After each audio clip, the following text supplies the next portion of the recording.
উনুন test of Bengal, সহজে রান্না শেখার ঠিকানা। আপনাদের সাথে আমি পায়েল, শুরু করছি আজকের রান্না। এই দেখুন, আমি নিয়ে নিয়েছি ইলিশ মাছ, আর এই ইলিশ মাছটা কেটে আমি ভাজবো আর তার সাথে রান্না করব চালে ডালে ফেনা ভাত। শীতকালে এই গরম গরম ফেনা ভাত খেতে আমার ভীষণ ভালো লাগে। আর আরেকটা সুবিধা হয় এই ফেনা ভাত রান্নার, যে রান্নাঘরে সময়টা কম কাটাতে হয়। তবে এই ফেনা ভাতের সাথে সব সময় ইলিশ মাছ ভাজা খাওয়া হয় না, কারণ শীতকালে ইলিশ মাছ সব সময় ভালো পাওয়াও যায় না। সেক্ষেত্রে আমি ডিম সেদ্ধ, অমলেট কিংবা অন্য কোনো মাছ ভাজা সঙ্গে রাখি। এখন জানুয়ারি মাস, একেবারে শীতের মরশুম, আর এই মরশুমেও আজ আমি ইলিশ মাছ পেয়ে গেছি।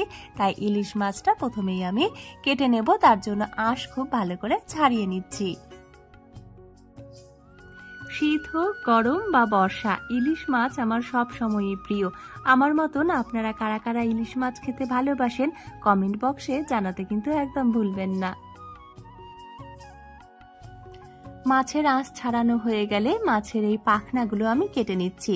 যারা ইলিশ মাছ বাড়িতে কাটেন তারা তো জানেন যে কিভাবে মাছ কাটতে হয়, তবে যারা নতুন দেখছেন বা নিজেরা বাড়িতে মাছ কাটেন না, তাদের জন্য আমি বলে দিচ্ছি। শুধু ইলিশ নয়, অন্য মাছেরও এই মুড়োর দিক কাটার সময় খেয়াল রাখতে হবে যাতে পিত্ত গলে না যায়, নইলে পুরো মাছটাই কিন্তু তেতো হয়ে যাবে।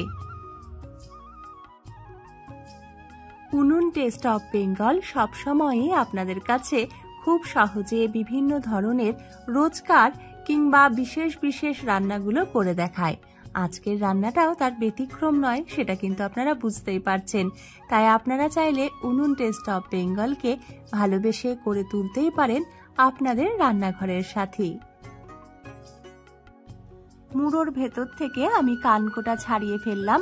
যারা কানকো রাখতে চান তারা রাখতে পারেন, তবে খুব ভালো করে জল দিয়ে ধুয়ে পরিষ্কার করে নেবেন। কানকোটা ফেলে দেওয়ার পরেও আপনারা দেখতেই পাচ্ছেন যে আমি ভালো করে এই পাশের আঁশগুলো ছাড়িয়ে নিচ্ছি, এবং মুড়োর ভেতরে না একটা ছোট্ট উল বা সুতোর মতন অংশ থাকে, দেখুন আপনারা দেখতেই পাচ্ছেন সেটা, এইটাও আমি ছাড়িয়ে ফেলছি।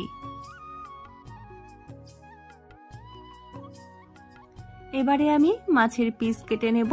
যেহেতু খুব বড় সাইজের মাছ নয়, তাই গাদা পেটির প্রশ্নই আসছে না, আমি সবকটাই রিং পিস করে নেব।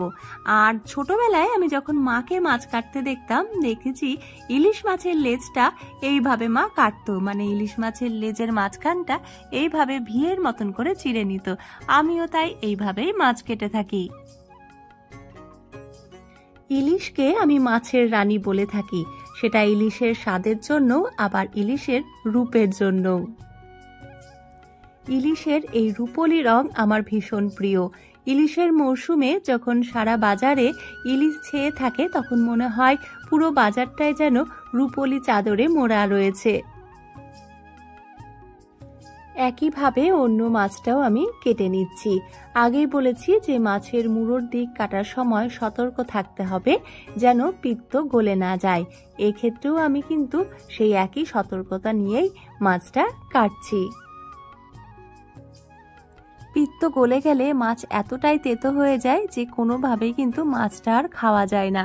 মুড়ো কাটা হয়ে গেছে, এবার দেখতেই পাচ্ছেন এই সবুজ অংশটা, ডিপ সবুজ বা কালচে কালচে রঙের এই সবুজটা আমি খুব সতর্কতার সঙ্গে ছাড়িয়ে নিচ্ছি। এইটাই হচ্ছে পিত্ত।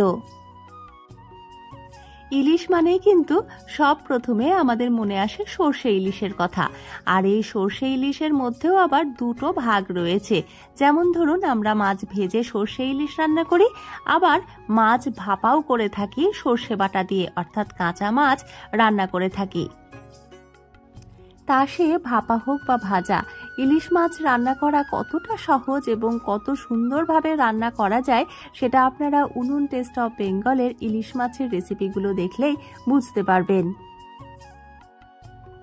তবে শুধু সর্ষে বা পোস্ত দিয়ে ইলিশ ভাপা, ইলিশ ভাজা এইসব রান্না না, আমি মশলা ছাড়াও ইলিশ রান্না করে থাকি, আর অনেক সময় সবজি দিয়েও ইলিশ মাছ রান্না করি।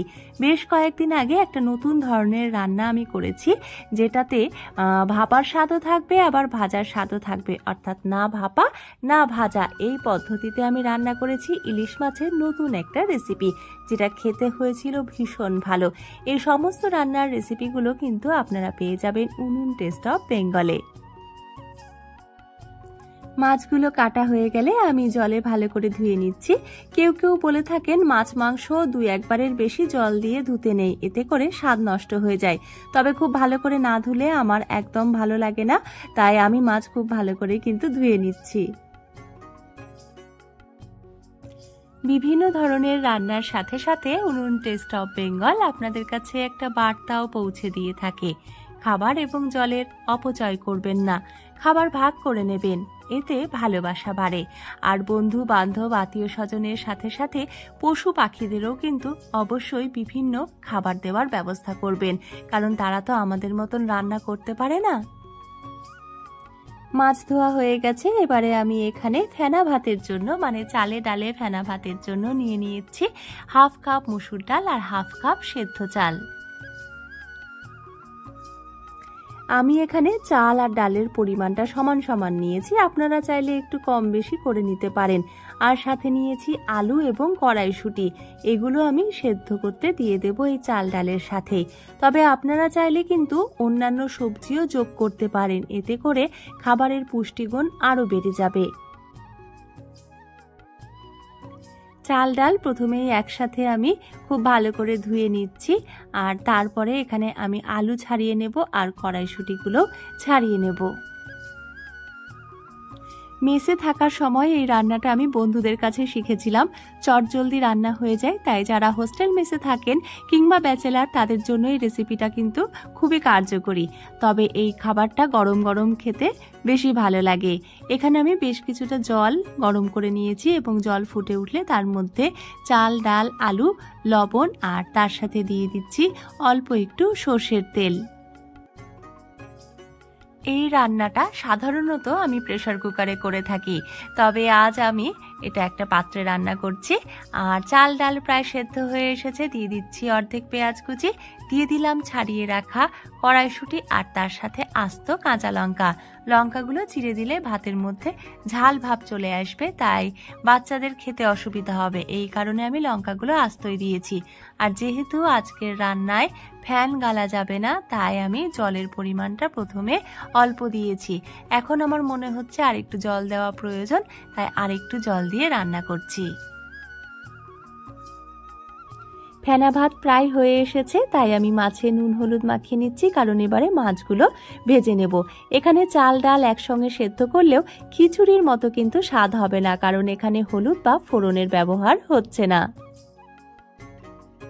তবে আপনারা যারা খিচুড়ি খেতে পছন্দ করেন কিংবা খিচুড়ির রেসিপি দেখতে চান, তাদের জন্য ডেসক্রিপশন বক্সে থাকছে খিচুড়ির রেসিপির ভিডিও লিংক, যেখানে গিয়ে আপনারা দেখতে পাবেন যে এই শীতের মরশুমে কত কম সময়ে কত সহজে চটজলদি প্রেসার কুকারে সেদ্ধ চাল আর মসুর ডাল দিয়ে খিচুড়ি রান্না করা যেতে পারে এবং সেটা পরিবেশন করা যেতে পারে সকালের জলখাবার কিংবা রাতের খাবার হিসেবে। কড়াইতে সর্ষের তেল গরম করে ভালো করে আমি মাছগুলো ভেজে নিয়েছি, আর তার সাথে ভেজে নিয়েছি কয়েকটা কাঁচা লঙ্কা। লঙ্কা ভাজার সময় কিন্তু অবশ্যই চিড়ে নেবেন, নইলে কিন্তু লঙ্কা ফেটে বিপদ হতে পারে। ফেনা ভাত রেডি হয়ে গেছে, এবারে আমি নিয়ে নিচ্ছি কয়েক ফোঁটা কাঁচা সর্ষের তেল আর নিচ্ছি কাঁচা পেঁয়াজ কুচি। এই পছন্দটা যার যার নিজের নিজের। এখানে কাঁচা পেঁয়াজের পরিবর্তে ভাজা লঙ্কা বা ভাজা পেঁয়াজও কিন্তু নেওয়া যেতে পারে। আপনারা দেখছিলেন উনুন টেস্ট অফ বেঙ্গল। আজ এই পর্যন্তই, দেখা হচ্ছে পরবর্তীতে অন্য কোনো সহজ রান্নার সাথে। ধন্যবাদ।